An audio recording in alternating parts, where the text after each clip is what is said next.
大家，欢迎回来我的频道。先跟大家告解一下，就是我这3个月都没有拍片，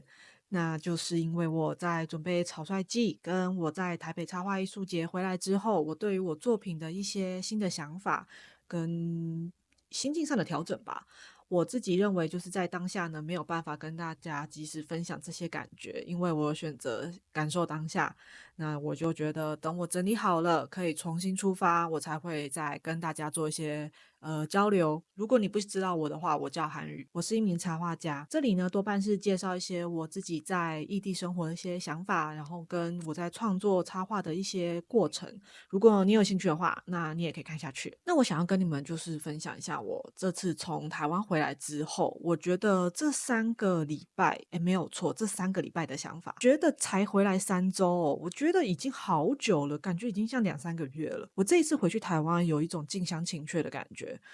我忽然发现到，我用一个比较外来者的角度去看我以前生活的一些地方，那一些我很熟悉的人事物，突然都会觉得它有一些新的一个意义。那我自己觉得，在这样子的一些熟悉又不熟悉的感觉换起来之后，就会有一种哇，原来这就是我生活的地方。这也就是我的根吧。毕竟在深圳，我其实蛮容易会很想一些台湾的食物，尤其那些很方便的生活。当然，深圳的生活也很方便，不过我觉得那种方便是你今天想要什么，这里就会有。我这里想要吃早餐店的蛋饼，或者是任何以前随手可得的一些食物，我在这里都要花时间找，然后找到了还不一定好吃。所以就会觉得说，那我为什么要搬到一个就是让我没有办法这么熟悉适应的地方来折磨自己？一个声音又告诉我，觉得说这样子的想法其实也没有不好，因为在这里可以碰撞出不同的一个看法，大家对彼此的想法又不一样。所以可能会对我在创作的时候呢，应该会有更多新的一个火花吧。我自己觉得这一次回去，其实有充到电，看看家人，然后看了一些我想看的展览，那一种充电的感觉是有一种，他们就支持着你，然后他们 support 你，就是在任何你情绪脆弱的时候，他们都会在的那一种归属感吧。我觉得那种归属感其实是可以让你走很远的。那我回来之后呢，就会想说，我要怎么回到我深圳的日常，怎么回到我原本的生活步调？我其实有在想，是不是就是打破我的深圳生活步调？我很少在深圳看一些展览，因为我是一个人工作嘛，所以我其实比较少去外面接触人群。我自己在想说，那我如果要回到这样子的日常，因为你可能心里还有一部分还在台湾，那你要怎么回到你的生活日常呢？那就是我就去看了一个展。那这一次看展呢，是我之前在12月的时候，我其实就已经有买预售票了。这个展是插画家鲁猫的个展，他难得来深圳就是举办个展。那我自己其实已经 follow 他一阵子了，我觉得他的作品很让人有一种，我第一眼看的时候，我觉得他的作品就是哇，让我心里好平静哦，很安静，有一种在他的画面中会有得到一种心情的解脱。我觉得那种解脱是一个非常就是慢慢的蔓延到你整个全身吧，那种氛围。我自己觉得他给我的感觉是，他是一个应该是蛮内向的人吧。我觉得他看待日常的方式其实蛮有趣的，明明都是同一片景色，但是他却可以用一些色彩把它转译成他的视觉语言。这一次他也是用窗户这个意象去表达他的画作的氛围，我认为还蛮适合，就是我刚从台湾回来，然后有一种思乡之情，然后我想要好好静一静，可是又想要有一点点小刺激的这一个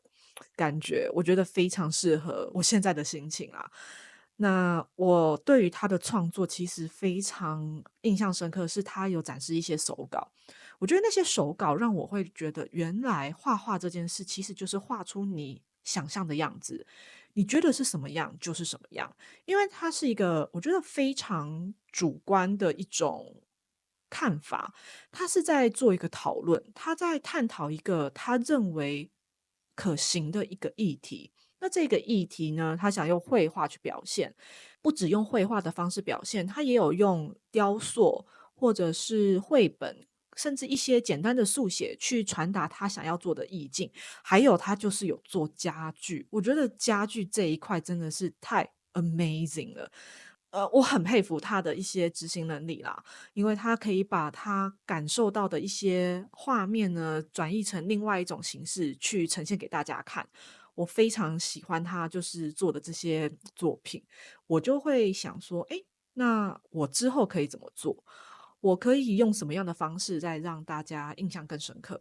那自己在之后的创作，我要加入什么元素，跟我要如何加深我现在在专注的主题，我自己都觉得是我接下来的课题啦。因为我5月份还有一个就是东京 Design Festa 的一个出摊，那我想要在这一次出摊里面呢，就是加一点不同的巧思，所以我觉得在他这一次的展览呢，我有看到一些新的想法，那我就觉得好，那我之后我想要试试看，我会想要把这次的出摊会当做一种小小个展的方式去呈现，所以我自己也很期待。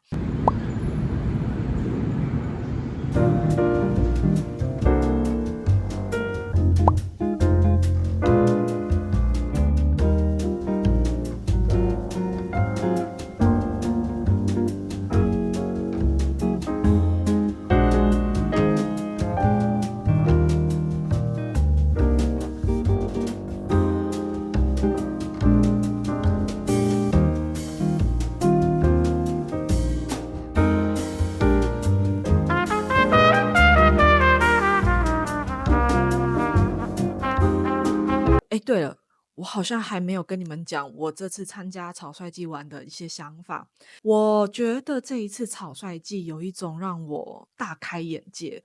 因为这是我第一次参加这么大型的一个出摊活动。明明我其实也才第二次出摊，但是我觉得这是一个超级宝贵的经验。首先，我觉得先讲场地好了，它非常的大，它在台北表演艺术中心那里，在士林那。我就觉得哇，这个场地好大，然后现场就是又请了一个灯光艺术家，然后来呈现那一种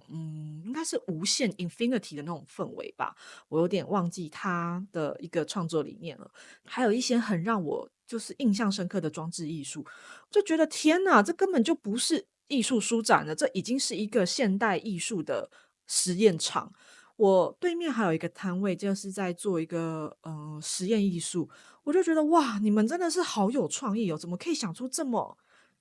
就是我发现到大家他是不害怕去表达他自己任何心中的想法，他是一个非常包容大家可以有一个独立特别的想法，然后去实现的地方。我就觉得哇，我真的是嗯，就是完全点醒我诶，就是没想到有一群这么厉害的人在台湾的各个角落。哇，好棒哦！我就觉得我以后一定要像他们那样子，或者是我其实已经是他们其中一份子了。因为这边其实有各式各样的创作形式在发生，所以我很喜欢就是这一次呈现的氛围。我这次就是有用一张纸切成各种形状，然后折成一本小书。我觉得对我来讲是一个蛮大的突破，因为我也会想说我的创作可以用什么样的形式去呈现。这一次用一张纸的 Zine 呢，去表达我在深圳、广州、香港的一个日常，我自己觉得哇，真的很棒，我很喜欢。我自己觉得这一次最大的学习是我更了解我的受众是谁。因为我觉得其实在画画的时候，如果你今天是商业导向的，你其实还是会想要知道你的受众是谁，这样子其实你才更能去了解你的绘画、你的插画、你的创作可以去触及到什么样的人。我还蛮喜欢，就是他们会愿意跟我交流，去聊一下为什么他们会喜欢我的作品。那我自己觉得这一方面呢，对我来讲受益良多。我自己希望就是之后呢，也可以创作出更多可以触及到更多人的一些作品，我觉得可以拭目以待一下。嗯，还有我要说，我觉得这次的草率季其实它很像一个大型的社群媒体的现场，就是有很多人看到你的摊位，如果有兴趣他就会留下来，没有兴趣他就离开，就很像你今天在滑手机，然后你就喜欢就滑，然后喜欢就滑，不喜欢你就不会看这样子，所以我就觉得蛮有趣的，就很沉浸在这样子的一个状态啦。那至于我有没有赚到钱呢？我觉得这一次我赚到的经验比较多，我觉得赚到钱，我可以讲没有。那草率季的分享就到这，那我觉得我可以进去 Bigger Art Book Fair 了。我觉得Bigger Art Book Fair 是我自己在深圳第一次参与的一个算是艺术市集吧。其实我本来要报名这个市集，我在准备草率季的时候，他就有在释出报名的一些资讯。不过我又在考量自己可能在市场上的经营跟我的体力的负荷程度，我觉得我就先不报名，先来看一下大家就是在深圳这个地方，大家都是怎么去表达自己，怎么去创作这些美彩。可能是已经经历过草率季这种大场面，会觉得哦，Bigger，蛮安静的，还蛮就是小巧的，感觉该有的都有。而且他们这一次有跟就是吉隆坡艺术书展做合作，还有日本插画家原田智的一些IP 的形式呈现。那我自己在现场也发现到蛮多创作者其实就是在做一些作品的时候，我觉得 Bigger 的同质性真的蛮高的。我觉得没办法看到各种创作者他们在自己专注的议题上的呈现，不过还是有蛮多让我觉得他非常有个人特色的插画家。我还蛮喜欢他们的表现方式，因为我觉得那都是创意，那都是你的生命体验，那都是你的个人表现。我就觉得哇，你们真的超棒的，就是大家其实也是在一生悬命的去拼搏自己，在展现自己。我自己认为他们都画的还蛮不错，在想说我到底可以未来怎么呈现。刚刚讲的，我自己在看完这些展览啊，我都会在吸收说我要如何去让自己在一个艺术市集里面可以跳脱出来。前几天好像在小红书上面看到，就是有人在说，他觉得就是现在的艺术市集啊，其实同质性都很高，因为市场想要什么，然后大家就会一窝蜂做一样的东西，然后甚至 IP 也都做一模一样的，他就会觉得说好无聊哦，为什么大家都做一样的东西，都没有一些有趣的看头吗？而且明明就是艺术书展，为什么都没有任何的，就是书的呈现？不过我认为就是这样子的呈现方式，还是看主办单位去怎么让活动可以达到就是吸引人潮的主要原因啦。其实也跟大家一样，就是在探索。我在探索的时候的想法，我觉得对我来讲，它都是个记录。想要多记录，让自己可以就是把这样子的方式，就是借由思考，然后说出来，然后这样子不断的一个回圈 repeat 之后呢，可能会变成可可以内化成我自己的一些想法，我觉得还蛮重要的。我觉得对，就这样，所以我们就下次见喽，拜拜。